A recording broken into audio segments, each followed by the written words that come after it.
Ya, kita lanjutkan ya materi yang tadi. Ya, tadi farmakoterapi bagian pertama epilepsi ya. Ini saya lanjutkan. Tadi terakhir saya menyampaikan bahwa obat-obat epilepsi itu harus dimonitor ya, kadarnya di dalam darah ya. Karena obat-obat epilepsi itu sangat toksis ya, sangat beracun ya. Kemudian untuk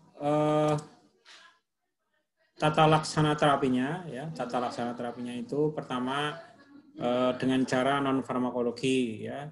Non farmakologi itu kaitannya erat ya dengan profesi kita, yaitu KIE ya, komunikasi, edukasi. Amati faktor pemicunya ya, misalnya pasien kalau mendengar suara yang keras ya dia kumat ya misalnya. Jadi ya indera ya, faktor pemicu itu bisa indera. Atau kalau dia melihat cahaya yang silau atau berkedip-kedip, dia kumat. Ya. Jadi pasien harus tahu faktor pemicunya itu apa, harus tahu. Ya. Atau dia meraba sesuatu jadi kumat, jadi itu faktor pemicu itu lewat indera itu bisa. Nah kalau dia udah tahu faktor pemicunya, dia harus menghindari faktor pemicunya. Ya. Harus dihindari ya, dia menghindari cahaya, menghindari stres ya. Menghindari konsumsi kopi ya, perubahan jadwal tidur dan sebagainya. Jadi faktor pemicunya harus dihindari ya. Kemudian untuk farmakologinya ya, tadi ini kan terapi non farmakologi. Untuk farmakologinya menggunakan obat-obat anti epilepsi ya, menggunakan obat-obat anti epilepsi.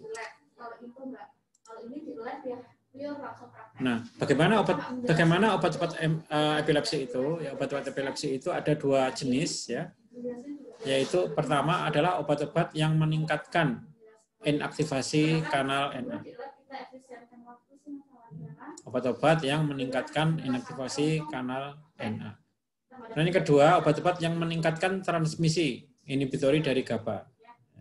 Ada dua jenis ya. Jadi ini obat-obat epilepsi ada golongan itu ya. Kemudian untuk target ya, obat target epilepsi ya, target terapi epilepsi. Ya, kemudian untuk pemilihan obatnya ya, itu tadi sudah saya singgung di atas, itu tergantung dari jenis epilepsinya ya, tergantung sekali ya. Misalnya contohnya ya ini ya, contohnya kejang parsial ya, atau parsial seizure ya, kejang sebagian ya, atau parsial seizure ya. Contohnya obatnya adalah carbamazepine ya. Carbamazepine ini obat yang tidak menimbulkan sedasi ya. Phenytoin ya, ini juga tidak menimbulkan sedasi. Jadi tadi kan obat epilepsi itu kalau bisa yang tidak menimbulkan sedasi ya, tidak menimbulkan ngantuk atau tidak menimbulkan hipnosis ya. Valproat ya ini. Ini obat utamanya ini. Kemudian obat alternatifnya itu juga ada ini ya, misalnya lamotrigine ya, gabapentin ya dan sebagainya. Nah, di sini kita lihat ada obat yang namanya phenobarbital ya. Phenobarbital ini adalah obat yang bisa menimbulkan efek sedasi. Ya. Kemudian kalau kejang umum ya, kejang umum atau generalis tonic seizure ya, atau kejang umum ya. Itu obatnya itu ada beberapa macam ya, kalau tonik klonik ya, kalau yang jenisnya tonik klonik ini memakai valproat ya, carbamazepine ya, dan phenytoin ya, sama ya, ini obat pilihannya sama ya. Jadi kejang umum sama kejang parsial ini obat pilihannya sama. Kemudian etoxsuccinimab dan valproat ya, itu untuk absence seizure ya, kemudian valproat ya, untuk myoclonic. Jadi sekali lagi obat epilepsi itu pilihannya tergantung dari macam atau jenis dari epilepsinya, dan itu tergantung sekali dari diagnosis dokter. Kemudian tadi mengingatkan bahwa obat-obat epilepsi itu kalau bisa dihindari obat-obat yang menimbulkan sedasi, yaitu golongan benzodiazepam ya, misalnya phenobarbital dan sebagainya. Kemudian untuk algoritma terapinya ya. Jadi kalau ini kan mungkin tidak perlu kita harus tahu banget ya, yang masalah obat-obat jenis ini nggak perlu harus tahu banget karena ini memang ranahnya dokter ya. Jadi dokter akan menentukan kalau jenisnya kejang parsial, obatnya ini dokter yang menentukannya. Kemudian kita tidak perlu tahu banget, cukup memahami aja. Kemudian kalau yang ini adalah algoritma tata laksana epilepsi ya, algoritmanya. pertama dilakukan diagnosis dulu ya, diagnosisnya misalnya positif ya. Diagnosisnya tadi kita sudah pelajari ya, diagnosisnya epilepsi itu menggunakan alat-alat yang canggih ya, yaitu EEG, CT scan atau MRI. Kemudian mulai pengobatan dengan satu obat epilepsi, ya. Anti epilepsi drugs atau AED, monoterapi. Ya. Gunakan satu macam pengobatan. Kemudian dipilih berdasarkan klasifikasi kejang. Ya.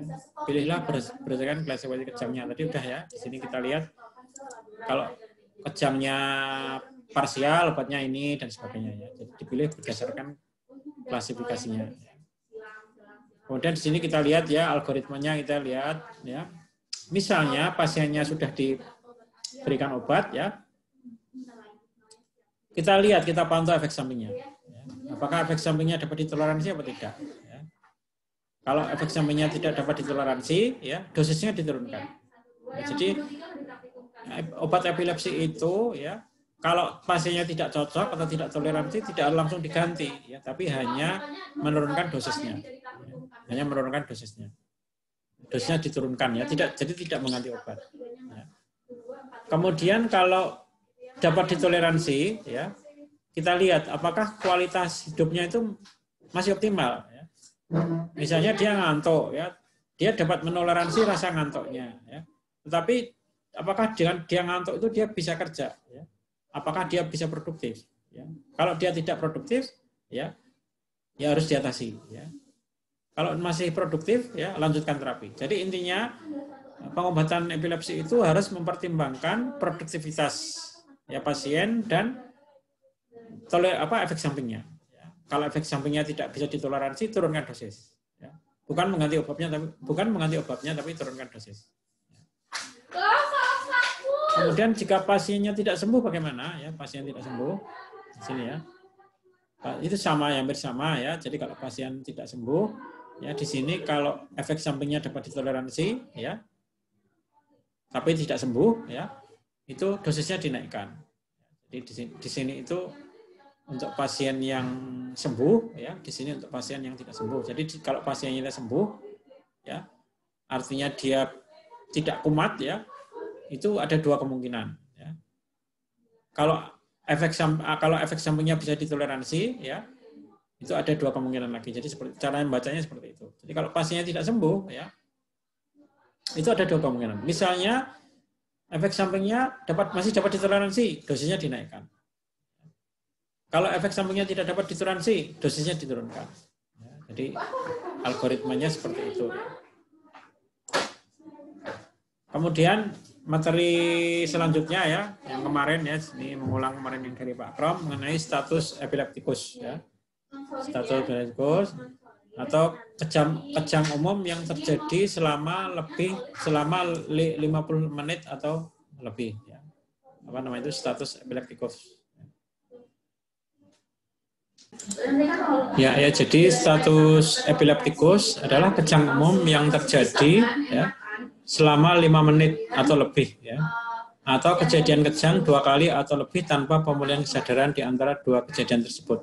Nah, jadi ini status epileptikus itu adalah kondisi darurat ya, yang memerlukan pengobatan yang tepat ya, untuk meminimalkan kerusakan. Jadi ini beda ya dengan epilepsi ya, status epileptikus itu ya. Kemudian etiologinya atau penyebabnya itu ada 2 ya, ada 2 tipe ya. Ada 2 tipe, ini mungkin nanti bisa dibaca aja ya. Kita lewati. Kemudian terapinya bagaimana? Terapi status epileptikus ya.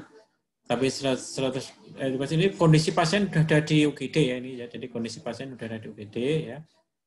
Yang pertama di pemantauan tanda-tanda vital ya, tanda-tanda vital ya, seperti tekanan darah ya, kemudian suhu, terutama tekanan darah, kemudian denyut jantung, ya. Kemudian apa namanya itu respiratory rate, ya, itu harus diperhatikan ya, harus dipantau ya.